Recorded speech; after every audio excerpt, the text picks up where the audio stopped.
Hello मेरे प्यारे बच्चों, स्वागत है आपका अपने इस नए वीडियोस में। मेरे प्यारे बच्चों, आज हम लोग टॉप 30 क्वेश्चन जो मॉडल सेट का आपका एग्जाम के लिए जो निकाला गया है, बात कर रहे हैं हम लोग क्लास 10th वाले बच्चे का। तो क्लास 10th वाले बच्चे ध्यान देंगे, ऑब्जेक्टिव सवाल जितने भी मॉडल सेट में दिए गए हैं, आज सारे सवालों को एक्सप्लेन करेंगे और जानने का प्रयास करेंगे कि आपके पैटर्न यानी आपके एग्जाम में किस तरह के सवाल पूछे जाएंगे। शुरुआत करते हैं।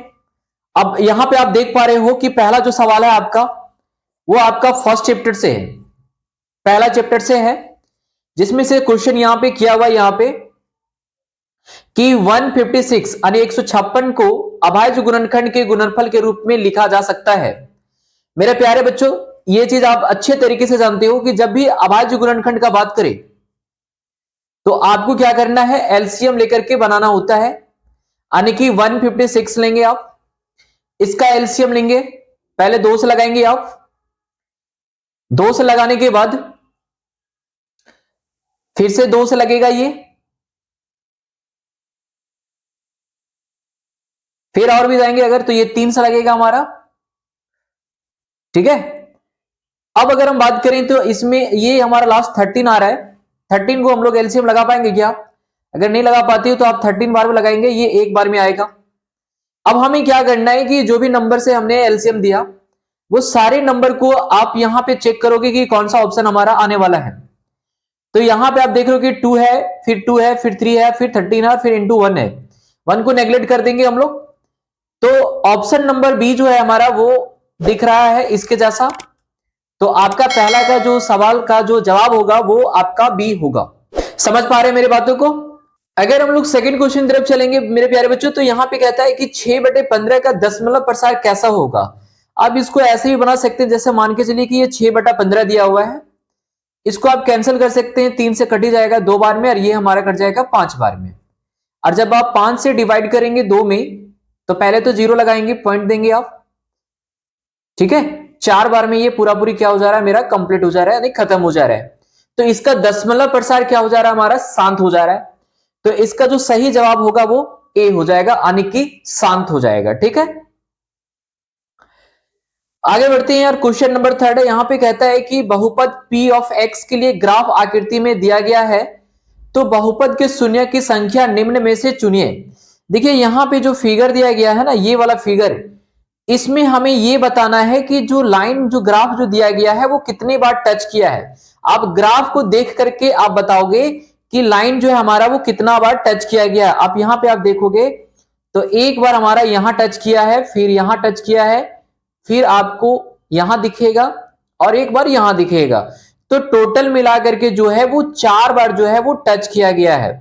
तो मेरे प्यारे बच्चों, आप बोल सकते हो कि इसका जो आंसर होगा वो बी हो जाएगा, यानी कि 4 आंसर हो जाएगा।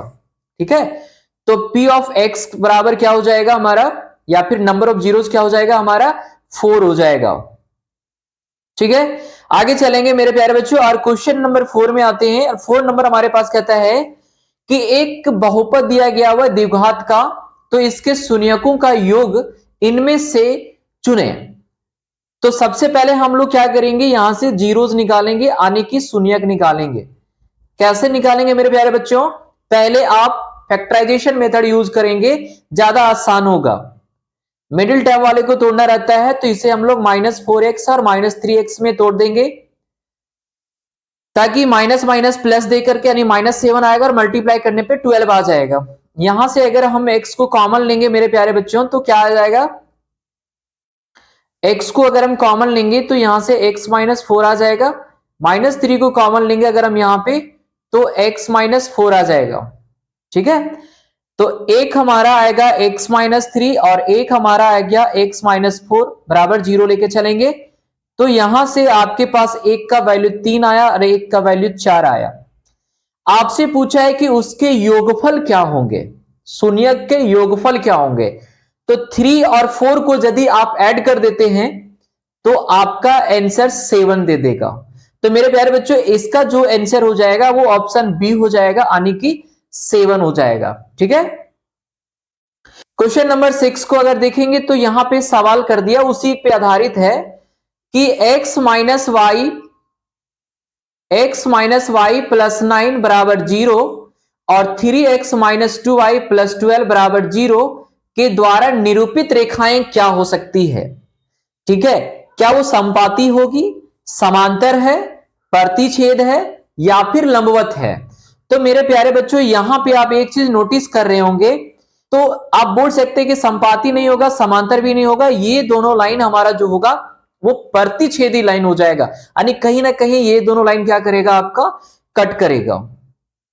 ठीक है, इसके बाद अगर हम आते हैं 7 नंबर सवाल, कहता है कि 2x प्लस वाई बराबर 6 और 5x माइनस वाई बराबर 1 है, तो इसका हल क्या होगा?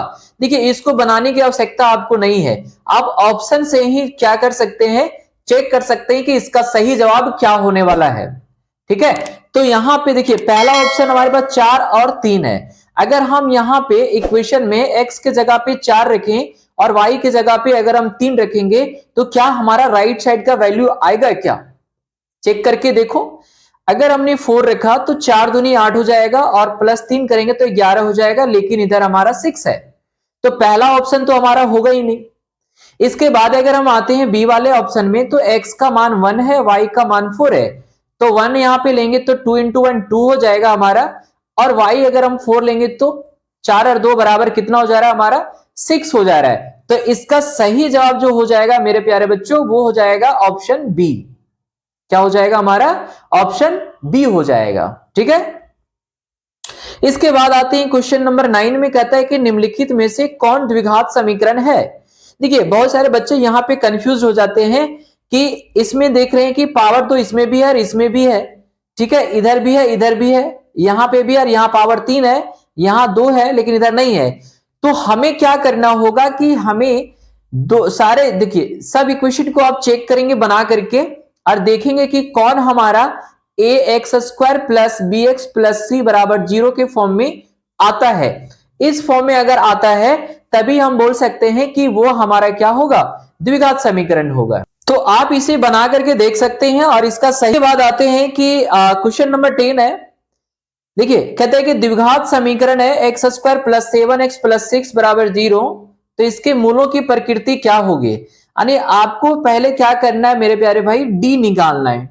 अगर डी का वैल्यू 0 से बड़ा आ जाता है तो दो वास्तविक मूल निकलेंगे, लेकिन डिफरेंट डिफरेंट। डी का मान अगर 0 आ गया तो दो वैल्यूज मिलेंगे लेकिन बराबर मिलेंगे। ठीक है, लेकिन डी का मान अगर 0 से छोटा आ गया, डी का मान अगर 0 से छोटा आ गया तो फिर हमारा वास्तविक मूल नहीं निकलेगा, उसमें फिर क्या हो जाएगा, इमेजिनरी आ जाएगा। ठीक है, तो पहले डी निकालेंगे। देखिए यहां पे ए का मान अगर हम बात करेंगे तो 1 है, बी का मान करेंगे तो 7 है, तो डी बराबर होता है बी स्क्वायर माइनस 4ac। यहां पे लेंगे हम लोग तो 7 का स्क्वायर हो जाएगा, माइनस में 4, ए का मान 1 है और सी का मान 6 है, 7 का स्क्वायर करेंगे 49 हो जाएगा,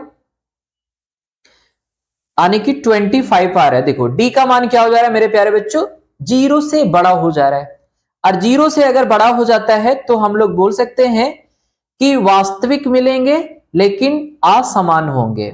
वास्तविक मिलेंगे लेकिन कैसा हो जाएगा, असमान हो जाएगा, समान नहीं होगा। समान कब होगा, यदि डी का मान हमारा 0 होता है तब होगा। ठीक है, तो आपका जो सही जवाब हो जाएगा वो बी हो जाएगा। ठीक, अगले क्वेश्चन आते हैं। क्वेश्चन नंबर 11 में कहता है कि यदि द्विघात समीकरण, मेरे प्यारे बच्चों यहां पे आप देख पा रहे होंगे, कहता है कि यदि द्विघात समीकरण x square minus 4x plus के बराबर 0 का मूल समान हो तो k का मान क्या होगा? यहां साफ साफ बोला है कि इसका जो मूल होगा वो समान होगा, इसका मतलब है कि d का मान 0 है। ठीक है, तो हमें k का मान निकालना है, तो d बराबर हम लोग क्या करेंगे, बी स्क्वायर माइनस 4ac बराबर 0 लेंगे।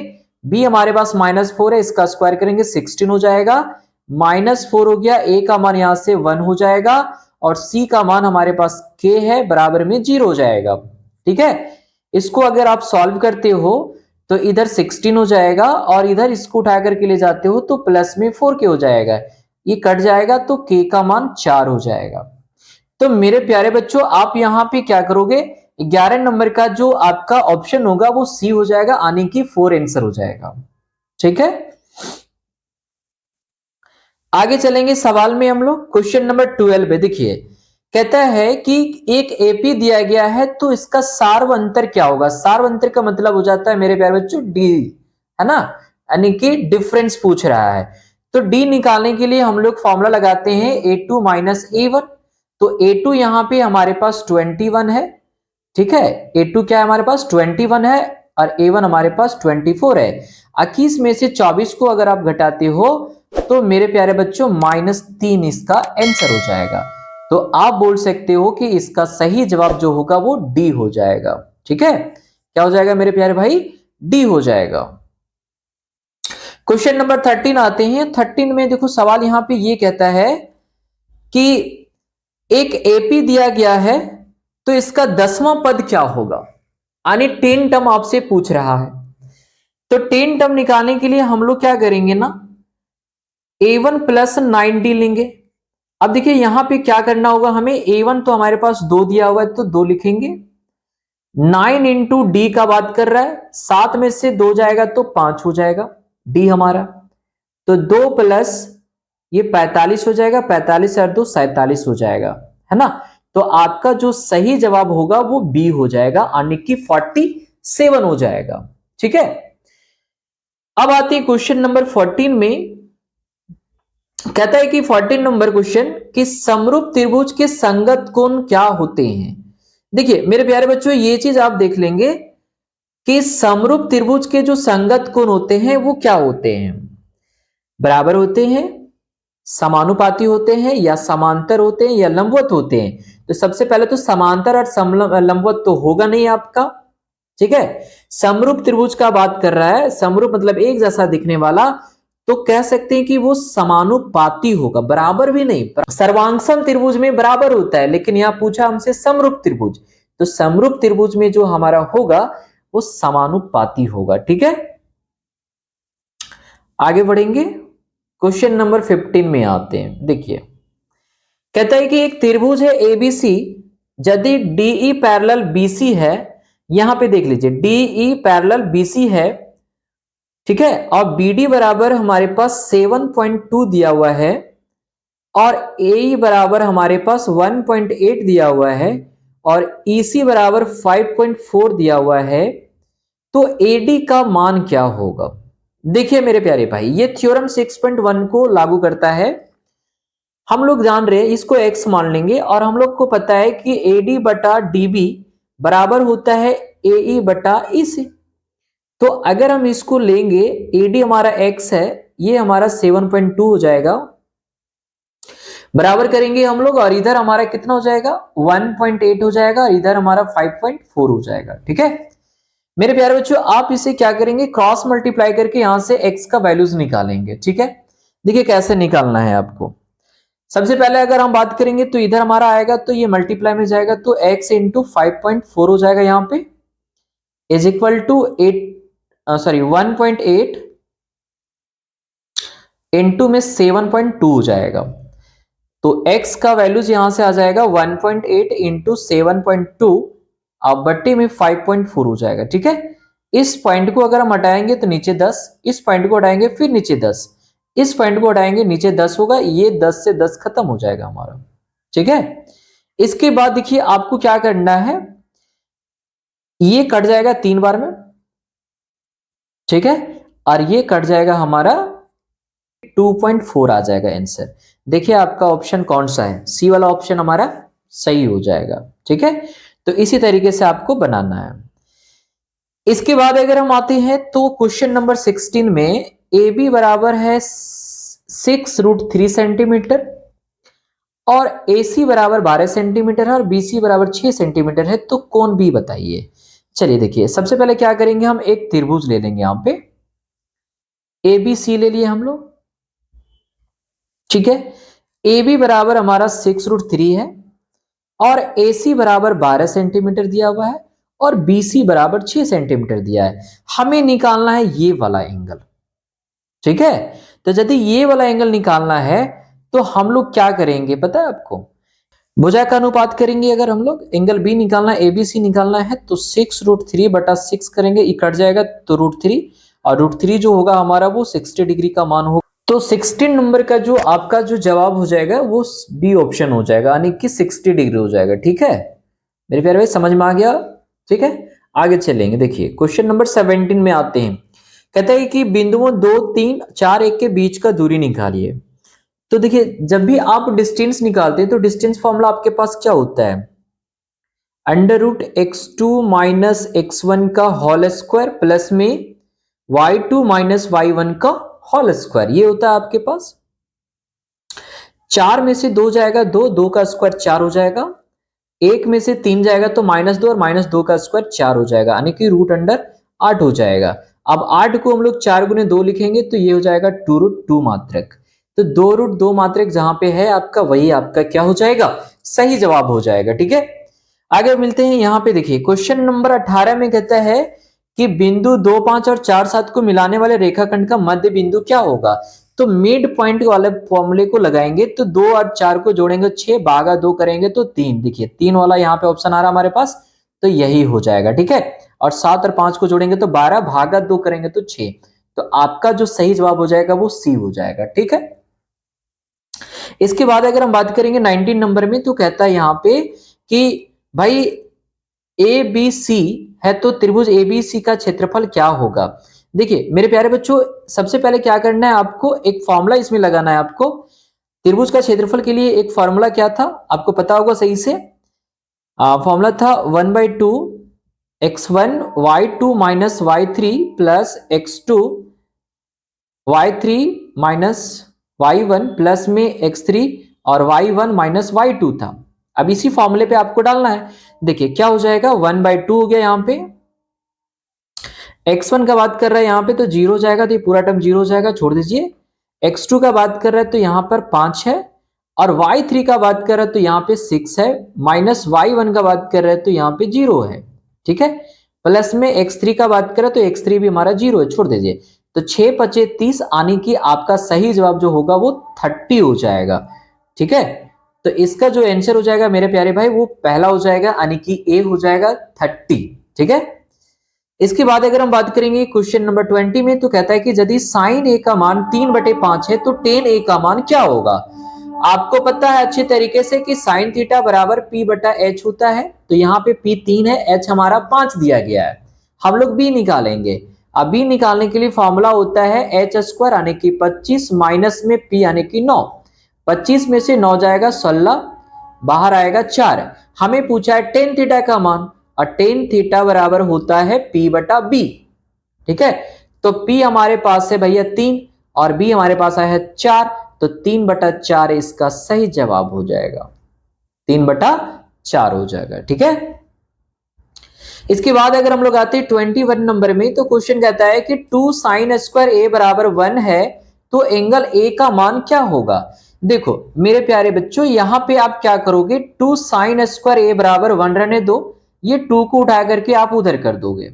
अब जैसे ही ये इधर आता है तो ये 1/2 हो जाएगा, और स्क्वायर को जैसे ले जाओगे ये रूट में आ जाएगा। तो मेरे प्यारे बच्चों ये हो जाएगा 1/√2। अब बताइए 1/√2 जो होता है वो कितने डिग्री का मान होता है साइन में? तो यहाँ पे आपके पास ऑप्शन आ रहा है 45 डिग्री, और साइन 45 डिग्री का जो वैल्यू होता है वो कितना हो जाता है मेरे प्यारे बच्चों?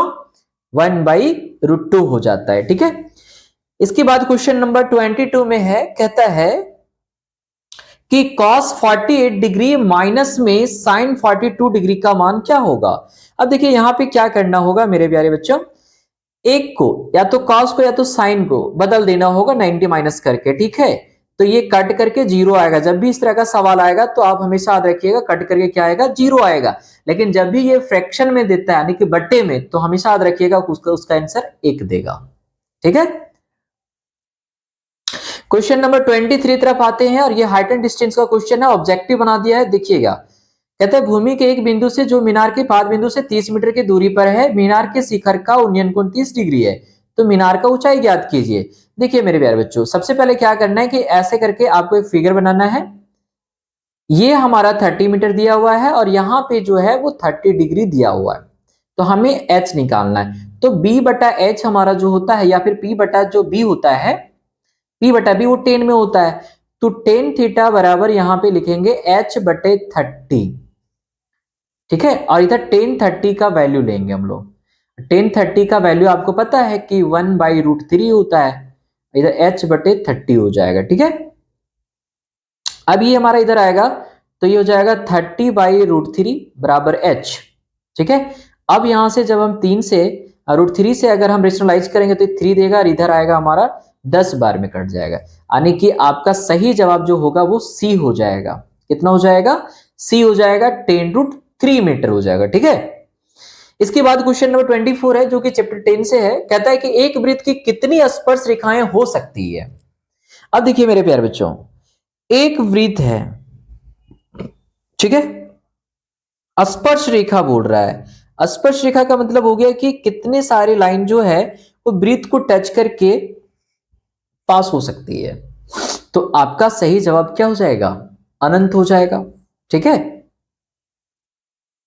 इसके बाद अगर हम बात करेंगे क्वेश्चन नंबर 25 में, तो कहता है यहां पे कि हमारे पास एंगल दिया हुआ है POQ बराबर 110 डिग्री, तो PTQ निकालिए, मतलब ये वाला एंगल हमें फाइंड करना है। तो देखिए ये हमारा थ्योरम बेस्ड क्वेश्चन है, यहां पे 90 डिग्री बनाता है, यहां भी 90 डिग्री बनाता है, और हमें पता है कि ये हमारा बना रहा है चतुर्भुज, और चारों एंगल को अगर हम सम करेंगे तो 360 डिग्री हो जाएगा।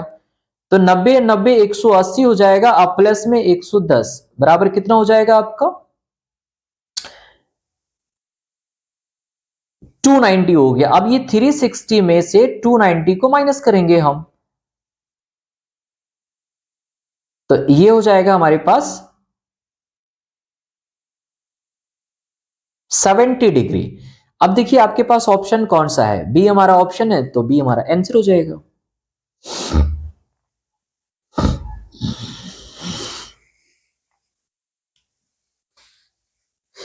क्वेश्चन नंबर 26 में आते हैं। 26 नंबर कहता है कि यदि एक वृत्त का परिमाप और क्षेत्रफल संख्यात्मक रूप से बराबर है तो उस वृत्त की त्रिज्या क्या हो सकती है। देखिए वृत्त का परिमाप होता है 2πr और क्षेत्रफल इसका होता है πr²। तो पाई से पाई कट जाएगा, आर से एक आर कट जाएगा, ठीक है, तो बच जाएगा आर बराबर क्या? 2। तो आंसर हो जाएगा आपका ए, यानी कि 2 मात्रक। ठीक है, 27 नंबर सवाल है, कहता है एक घोड़ा 7 मीटर लंबे रस्सी से घास के मैदान में बांधा है, उस भाग का क्षेत्रफल क्या होगा जिसमें घोड़ा घास चर सकता है।